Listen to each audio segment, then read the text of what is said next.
महाकुंभ में जाना जरूरी है? वो जहाँ बैठा वही महाकुंभ है, को जाना चाहिए। गुजरात प्रयाग है, गंगा जी है, यमुना जी है, सरस्वती का संगम है, एक तो ये, और दूसरे बहुत से संत समागम का संगम, वैष्णव जी है, सन्यासी जी है, अवधूत जी है, नागा जी है, बड़े बड़े संत महात्मा है, उनका समागम है। ये परम लाभ है। पर अगर जिसके ये भावना है मैं राधा राधा रहता हूँ, कहीं नहीं जाता, तो उसे कहीं जाने की जरूरत। तीर्थे कुर्वंत तीर्थानि, उसके चरण जहाँ पड़ जाएंगे वहाँ तीर्थ बन जाएगा। जब गंगा जी ब्रह्मलोक से धराधाम पर आने को हुई, दो बातें पूछी कि जब मैं ब्रह्मलोक से गिरूंगी, नीचे रसातल को चली जाऊंगी, बीच में रोकेगा कौन? महादेव जी को तपस्या के द्वारा भगीरथ ने प्रसन्न किया, महादेव ने ये जटा में रोक लिया, ब्रह्मलोक से जटा में, जटा से फिर भूतल में। दूसरा प्रश्न था कि पापी लोग मेरा स्पर्श करेंगे तो मैं पाप से युक्त हो जाऊंगी, तो मुझे निष्पाप कौन करेगा? तब भगीरथ जी ने कहा जो शांत स्वभाव वाले, साधव समदर्शिना, ऐसे महापुरुष जो निरंतर भगवान का स्मरण करते हैं, वो जब हे गंगा आपका स्पर्श करेंगे तो आप निष्पाप हो जाएंगे। गंगा को भी निष्पाप करने के सामर्थ्य भगवत प्रेमी महात्मा में। अगर वो एकांत बैठा भगवान का दर्शन कर रहा है, दो है, एक तो है अचल प्रयाग जहाँ जाओ, और एक है चलते फिरते प्रयाग। मुद मंगलमय संत समाजो, जो जग जंगम तीर्थ राजू। अगर संत समागम मिल गया, चलते फिरते तीर्थ प्रयाग का हमने अवगाहन कर दिया। अब प्रयाग में सबसे बड़ा लाभ, बहुत से संतों के एक साथ दर्शन हो जाते हैं, बहुत से संतों की चरण रज मिल जाती है। हमको यही सबसे बड़ा लाभ है हमारी दृष्टि में। इतने संत हम भारत और विश्व के जहाँ खोजने जाए, पूरा जीवन लग जाएगा, हम नहीं मिल पाएंगे। और 2-4 दिन में सब संतों के दर्शन कर सकते हो, हर गली घूमो, सब संत महात्मा के दर्शन। और अगर ये है कि मैं नाम जप कर रहा हूँ निरंतर, मुझे कहीं नहीं जाना, तो कहीं जाने की कहीं नहीं जाते। नहीं, नाम जप कम मत करो, वृंदावन आना कम हो जाए तो कोई बात नहीं, हमसे मिलना कम हो जाए तो कोई बात नहीं, नाम जप कम नहीं, आने जाना हो ये सब अलग बातें हैं। नाम जप जहाँ हो भाई, हमारे पास आने का, वृंदावन आने का ही फल है नाम जप। अगर नाम जप छूट गया, नाम जप करते हुए कार्य करो। संसार का बहुत समय होता है, 24 घंटा होता है, 6 घंटे सोने में रख लो, खाते हुए भी नाम जप किया जा सकता है, चलते हुए भी नाम जप किया, काम में बीच बीच नाम जप किया जा सकता है। अगर हमारी लगन हो, हम बहुत नाम जप कर सकते हैं। देखो 8 घंटा 12 घंटा से ज्यादा कोई काम नहीं करता, 12 घंटा लगातार काम नहीं होता है, बीच बीच में हमको टाइम नहीं मिलता है, उस समय नाम जप कर लेते हैं। 6 घंटा सोने में चले गए, 2 घंटा हम कह रहे हैं भोजन और नाश्ता और दुनिया में इसमें चले गए, 4 घंटा भजन करो, बड़े बड़े भजनानंदी कहलाओगे। पर हम लोग समय बर्बाद करो, कहते हैं हमारे पास समय नहीं, हम नौकरी करते हैं, हमारे पास समय नहीं, हम किसानी करते हैं, हमारे पास समय नहीं। 24 घंटे फावड़े चलाते रहते हो क्या? 24 घंटे कलम चलाते रहते हो, 24 घंटे लैपटॉप में बैठे होते, उसमें भी समय मिलेगा। थोड़ा लिखा राधा, फिर लिखा फिर राधा। अगर हमारी लगन है तो हम हर कार्य करते हुए बहुत बड़ा भजन कर सकते हैं। चिंता सताती रहती है, जैसे कोई परिस्थिति जो खराब। भगवान के सहारे रहो, परिस्थिति सबकी खराब है, किसकी अच्छी? कोई न कोई सबके पास अधूरापन है। क्यों? सबके जीवन में अधूरापन है कि यार अगर ये हो जाता तो हम पूरे हो जाते हैं। सबके जीवन में अधूरापन है, हम लोग इस धोखे में न रहे। माया इसी अधूरेपन में बुढ़ापे तक मार देती है और इसको भजन नहीं हो पाता। ये होता है कि अब ये हो जाए, अब ये हो जाए, भजन को टालते रहते हैं, मृत्यु नजदीक आ जाती है, मर गए। महाराज जी, हम सब ये जानते हैं कि भगवान अंतर्यामी है और सब कुछ भगवान ने पहले से ही तय करके रखा है, तो हम कैसे विचार करें कि भगवान ने मेरे लिए क्या तय किया है, मैंने जीवन का उद्देश्य क्या है, मेरे जीवन का कैसे पता चलेगा? भगवान ने तुम्हारे लिए तय नहीं किया, तुम्हारे कर्म में तुम्हारे अवश्य में भोक्तव्यम तो तुम कर्म शुभाश। भगवान ने तुम्हें चांस दिया है, मनुष्य जन्म दिया। अब पूर्व के जो कर्म है वो दुख सुख तुम्हें दे सकते हैं, कभी सुख मिलेगा कभी दुख मिलेगा। अब जो नया कर्म करना है वो तुम्हारे ऊपर छोड़ दिया गया। खेती दे दी गई और जोतने के लिए व्यवस्था दी गई, बीज दे दिया गया कई प्रकार के। अब कौन सा बीज बोते हो तुम्हारे ऊपर, बबूल बोते हो कि गन्ना बोते हो, दाख छुआरा क्या बोते हो।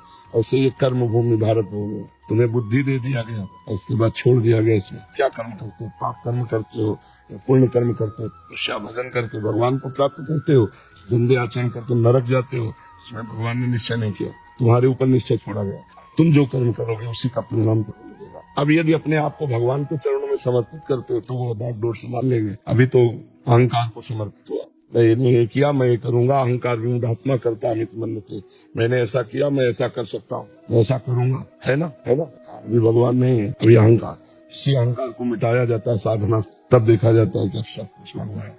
कोई चाह नहीं रहती, तो कोई अनुकूलता प्रतिकूलता द्वंद्व का प्रभाव नहीं रहता, द्वंद्वातीत त्रिगुणातीत महापुरुष हर समय भगवान में निमग्न रहता है। हमारी बात समझ पा रहे हो? क्या समझ में आया? भगवान किसी के साथ कुछ नहीं करते हैं। जीव जो कर्म करता है उसका परिणाम उसको प्राप्त होता है। भगवान ने इस बार कृपा करके हमें मनुष्य देह दी। कबहू को करी करुणा नर दी, तेत ईश बिनु हेतु सनी, यही तन कर फल सैन भाई, मुझे राम संताप। भगवान ने हमें चांस दिया है 84 लाख योनियों से मुक्त होने का। मानो दे दिया, बड़े भाव मानुष तुम पावा, खूब अच्छे कर्म करे, भजन करे, ये बुद्धि दी है भगवान। साथ में स्वाध्याय करें, संत संग करें, परोपकार करें, तो हमारे जीवन सार्थक। गंदे आचरण करेंगे, क्योंकि अगर भगवान ही हमारे जीवन में, भगवान गंदे आचरण क्यों करवाते हैं? भला कोई भला आदमी भी अपने आदमी से गंदा काम नहीं करवाएगा, फिर भगवान क्यों करवाएंगे? आप ना तो भगवान के आदमी बने हो, ना अहंकार मिटा पाए हो, भगवान शरण में हो, तो आप ये बात नहीं कह सकते। सब कुछ भगवान करवा रहे हैं। आपका अहंकार, आपकी बुद्धि, आपका गलत निर्णय, आपका सही निर्णय, ये आपको भोगना, और इसीलिए सबको भोगना पड़ता है। जो भगवान की शरण में हो गए, हम तो अवसर पापे भ्यो मोक्षिष्यामि मा शुचा, मैं तुम्हारे समस्त पापों से मुक्त करके तुम पवित्र कर दूंगा। शरणागति का मतलब भगवान का आश्रय लेकर खूब नाम जप करो, अपने आप पवित्र हो जाओ। समझ पा रहे हो हमारी बात? क्या सांसारिक उन्नति को उन्नति मानते हैं क्या?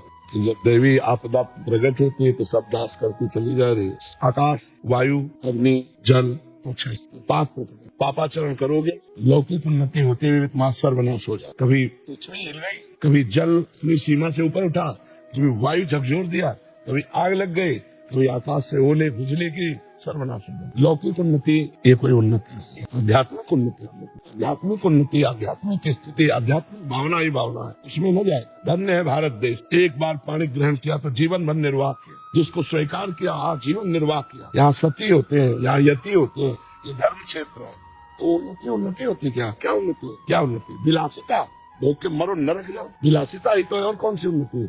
बौद्धिक जब विकास होता है, भारतीय ब्रह्म ऋषि की चरण धूलि माथे पर लगाना होता है, किसी न किसी भारतीय महापुरुष के चरणों का आश्रय लेना होता है। नहीं, नर्क स्वर्ग के आगे कोई चर्चा नहीं कहीं भी।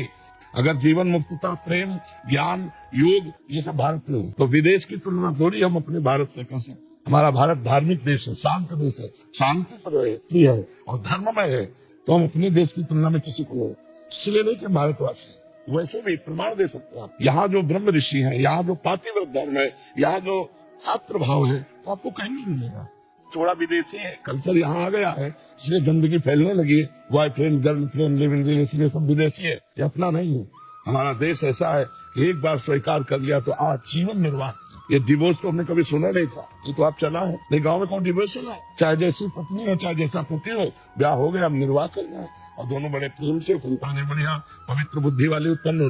तो क्या हो रहा है देख रहे हो आप? ये विदेशी के तो है दिन, यहाँ के पहनावा ओढ़ावा सब ठीक है, तो बाहर ये सब बच्चे करने लगे, विदेश का अनुकरण करने लगे, बोले वो बहुत उन्नति। क्या उन्नति है? किस विषय को उन्नति मानते हैं? जनेन्द्रिय और रसेंद्रिय के भोगों को उन्नति मानते हैं क्या? पशु पक्षियों में भी पाया गया उन्नति है, बौद्धिक स्तर की उन्नति हो। संयम आ जाना, इंद्रियों का व्यभिचार में उतर जाना उन्नति नहीं है। मन का भोगों में फंस जाना, ये उन्नति तो दिखाई दे रही है। तुम विदेश को उन्नति समझते हो? शुद्ध जीवन है, अपवित्र जीवन है, जहाँ शौचाचार का ज्ञान नहीं है, उनको हम अपने भारतीय संस्कृति से जोड़ सकते हैं। गंदा जीवन, न खान पान का ज्ञान है, न शौचाचार का ज्ञान है, जीवन जीने का ज्ञान है। केवल इंद्रिय विलासिता को आप मान रहे ना, बहुत बढ़िया गाड़ी है, उसको उन्नति मानते हैं। आध्यात्मिक उन्नति की बात करो, कहाँ है आध्यात्मिक? बस आध्यात्मिक उन्नति हो तो सब जगह मिटा दो। आराधना है नहीं, पूर्व पुण्य है, भोग देशों में पहुंच गए, भोग रहे, इसको उन्नति हम नहीं। जितेंद्रियता को उन्नति मानते हैं, मनोनिग्रह को उन्नति मानते हैं, पवित्रता को हम उन्नति मानते हैं, भगवत भजन को उन्नति मानते हैं, हमारा ज्ञान विज्ञान प्रकाशित हो उसे मानते हैं। जीव हत्या कर रहे हैं, एक इनका नवीन कर्म बन रहा है, और इसका फल स्वरूप और ज्यादा बिल्कुल दुर्गति भोगना पड़ेगा। और जो नए कार्य जो इसका संयम कर रहे हैं, हाँ, उनका पूर्व का जो पाप है क्षय हो रहा है, उनके नए पुण्य बने रहे, आगे चलकर वो सुखी हो जाए। अगर आपको यह वीडियो अच्छी लगी है तो वीडियो को लाइक करें, कमेंट करें और चैनल को सब्सक्राइब जरूर करें। और मैं आपको मिलता हूँ कल एक और नए वीडियो के साथ। राधे राधे।